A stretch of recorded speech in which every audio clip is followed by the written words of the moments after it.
اعوذ باللہ من الشیطان الرجیم بسم اللہ الرحمن الرحیم 28 رجب سن 60 ہجری کو سید الشہداء امام حسین علیہ السلام نے مدینہ منورہ کو الوداع کہا اور یزید کی بیعت سے انکار کرتے ہوئے مکہ مکرمہ کی جانب روانہ ہوئے۔ یہ سفر اسلامی تاریخ میں حق و باطل کے درمیان ایک عظیم جدوجہد کی ابتدا تھا۔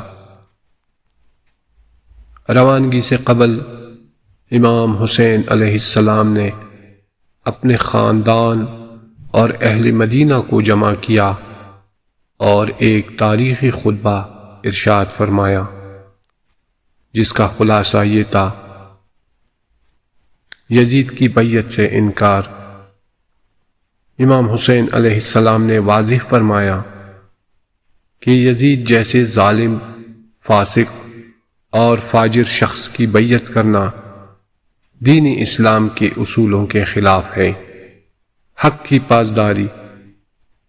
آپ علیہ السلام نے کہا کہ میرا قیام صرف دین کی بقا اور امت محمدی صلی اللہ علیہ وآلہ وسلم کی اصلاح کے لیے ہے۔ شہادت کا راستہ۔ آپ علیہ السلام نے فرمایا کہ میں ظلم کے خلاف کھڑا ہوں، چاہے اس کے لیے اپنی جان قربان کرنی پڑے۔ امام حسین علیہ السلام اپنے اہل بیت علیہ السلام اور چند جانثار ساتھیوں کے ساتھ مدینہ سے مکہ روانہ ہوئے۔ روانگی کے وقت آپ علیہ السلام نے اپنے نانا رسول خدا صلی اللہ علیہ وآلہ وسلم کے روضے پر حاضری دی اور دعائیں کی۔ آپ علیہ السلام نے مدینہ کو اس غم کے ساتھ چھوڑا کہ یہاں حق کی بات سننے والے کم اور یزید کے حامی زیادہ ہیں۔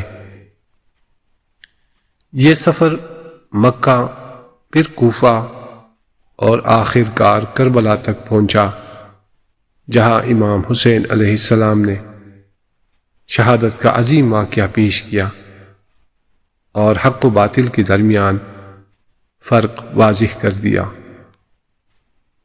اللہم صلی علی محمد وآل محمد۔